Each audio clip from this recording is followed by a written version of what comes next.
John Georges. I'm a candidate for mayor in the city of New Orleans. Mr. Georges, how are you today? I'm glad to be here. Good. Good to see you. Well, thank you. On behalf of myself and NewOrleansBlack.com and the 60,000 people in our email database, also those on Twitter, Facebook, and YouTube, we are so happy you took time to talk with us. I'm glad to be here today. I'm a friend of your organization, right. And I ran for governor, and you have a great outreach, and I appreciate what you do for our community as well. Thank you. We appreciate that. Let's get right into this. This is meant to be like if we were sitting on the porch. This is supposed to just be, who is John Georges, okay? So for those average folks out there, many know you in the business side, some know you from the last election, but talk to them about who you really are. Take us back to the childhood and catch us up on who is John Georges. Well, thank you. I was born in Marengo and Ferret.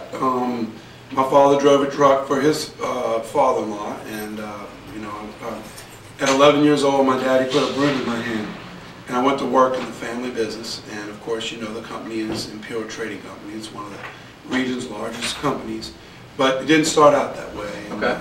I went on to school and attended Tulane, stayed locally, got an accounting degree in the business. I have a management degree in business. My major was accounting, and went straight into the family business. So I kind of hung around the New Orleans area my entire life. Talk to, what high school did you go to? I went to a school that doesn't exist anymore. Okay. It's where the current École Classique is. And also, my family's Greek. The Greek festival at Robert Lee by St. John is our church, Holy Trinity.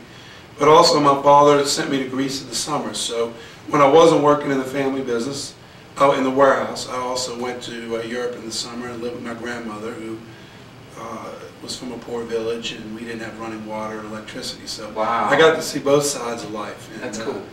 You can be poor and be honest at the same time, and that's where my family came from. Well, Lord knows I'm honest, and I've been broke for a long time. So, but I have been a success, and people look at me today and they don't know where I came from. And I used to drive trucks for the company and make deliveries. That's why I know the city. I know every pothole and every back door of every restaurant and every grocery store. Talk to us about that, because our audience has been polled on many different issues. One of them is economic development. And one of the things that they are concerned about and hope for in this next mayor is fairness and equity. Right now, the City Council has passed an ordinance of 50% of contracts go to local firms, 35% contracts DBE. Can we expect that leadership from you? And talk to us a little bit about your economic development. Yeah, you'll have continued that. I mean, diversity is, it's both a two-way street, and it's also qualified and competent diversity. Right. Of all the candidates running, I have the only private company with more diversity than anyone. 50% of our company is African American. President of my company, Wayne Baquet, is a St. R graduate. Vice President Emile Cantrell. But don't forget, I also have women. 50% of my organization are females. Many of them are single moms. I have over 1,000 employees. Two of my three vice presidents are females.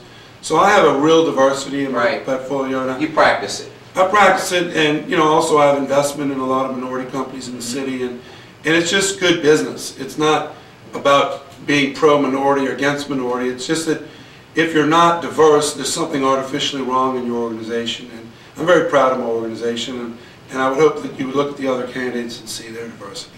Talk to us about economic development from a standpoint of your philosophy. I mean, here your father and you own a company that went from what it started as to now being a very successful business.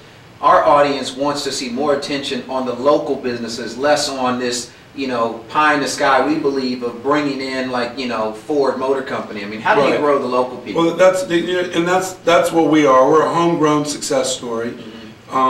We employ 1,000 employees, and we do business with almost 1,000 local businesses. Wow. Every corner grocery store, gas station, restaurant, convenience store, drugstore, those are our customers.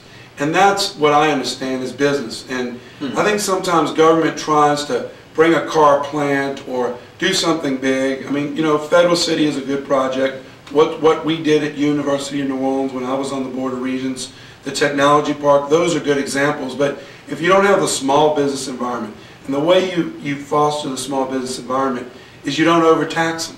Right. So you don't make sure government's too big. I'm running against people that believe in big government and outsiders saving us. I want local people to be in charge, particularly in our recovery and our economic development planning. I don't want Washington to dictate the future of New Orleans. I think we saw that in Katrina. We waited for people in Washington to help us. You know, there's over $3 billion of recovery dollars that are still unfunded that the mayor has requested, Congress has approved, and yet we still don't have in our recovery. So whoever is claiming to be in charge of our recovery is not doing a good job. So we need to get those dollars, and I know how to make economic development work. Well, it's clear that you know how to do that, and here's the question I have for you, and I've asked the other candidates too. I mean, John, you're a successful businessman. I know you personally. I know where your heart is. You've done so much for nonprofits and people out here. What makes a guy like you say, you know, I'm running for mayor? I mean, why do you punish yourself? Why do you want to go through this process? Because well, I have a blessed life. You know, I do have a beautiful family and children and my wife and success everywhere you look, spiritually and in business. And the bottom line is, you know, when you sat there during Katrina and you saw the people at the convention center, the Superdome, and you saw the failures of the governor and the lieutenant governor and FEMA, they did absolutely nothing. It's at that point in your life when you're over 40 years old, you're successful in business, you say, somebody has to do something. Right. And I, you know, was part of a group of people, I don't know if you realize this, but our group ordered the first buses you saw at the convention center.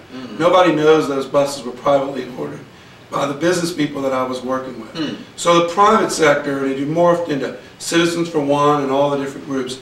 I think anybody that's been in government for the last 20 years ought to be really embarrassed about what happened in New Orleans.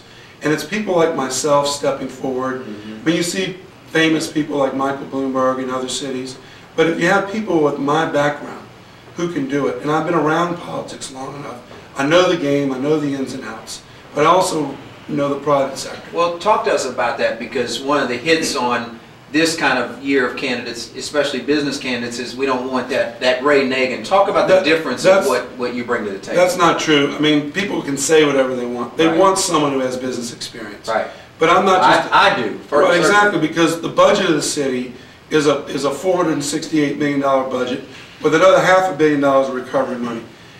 I'm a business graduate from Tulane Business School. I have an accounting degree. I can go right into that budget and find fat, find corruption, find waste. We need to lower our taxes to our citizens so that more people can own homes and afford their notes. And we need to do things that people in government spend money. And the government's gotten out of control. Right. So, I mean, I'm a conservative, but yet I want to help the people of the city of New Orleans. And the best way to do it is to take my experience. But don't leave out the fact that I was on the Board of Regents, which is the governing board, the most powerful board, the biggest budget in the state of Louisiana. We ran 19 universities in the state. Wow. You saw the University of New Orleans, what it's done, what it did while I was on the Board of Regents. You saw the medical corridor with LSU and Tulane. I understand how to get the universities to be part of the economy. And I bring that expertise, not to mention the Public Belt Railroad, which is a fine example of a successful city agency. Yeah, there's no question about that. Help us with one thing. The audience that we have, 60,000, about 85+% is African American. Yes. Tell us about an initiative that one or two, or however many you're comfortable listing real quick, that you're directly behind or want to support that will affect the audience. Well, the first thing is I'm the only candidate that's taken a definitive position on Charity Hospital. Okay. The typical political answer is wait, wait, wait. Who are we waiting for? We're waiting for a governor. We're waiting for a president. No, I took the initiative, and I took it for many reasons. One reason is because I saw the historic neighborhood that was going to be destroyed. Secondly, I saw Charity Hospital, that even if we built a new hospital, it was going to be a blighted part of our community. Reopening Charity Hospital for downtown, and also opening Methodist Hospital, which New Orleans East is underserved in healthcare. Yes. The City of New Orleans has a board, which I have been recently appointed to, that is in the process of negotiating a new hospital in Methodist Hospital. Those are two direct issues. Healthcare downtown. You know, I had a brother that was in an automobile accident 3 months ago. The ambulance got there. There was nowhere to take him. Yes, they didn't know where to take him. People are suffering all over the city. And healthcare is not even in the platform of some of my opponents. No, I agree. And I can talk to you all day, but our time's expiring. So if you would please remind the folks of who you are and that they should vote for you. Has time run out already? It's run out. Okay, well, I'm John Georges. I'm running for mayor of New Orleans. Many of you voted for me in the governor's race. I'm the only person that brings change to our city. One candidate is politics of the past. The other candidates are more of the same. I'm the one leader that can make the tough decisions that we will need to lead our city. Vote for me, number 21, John George is for mayor on February 6th.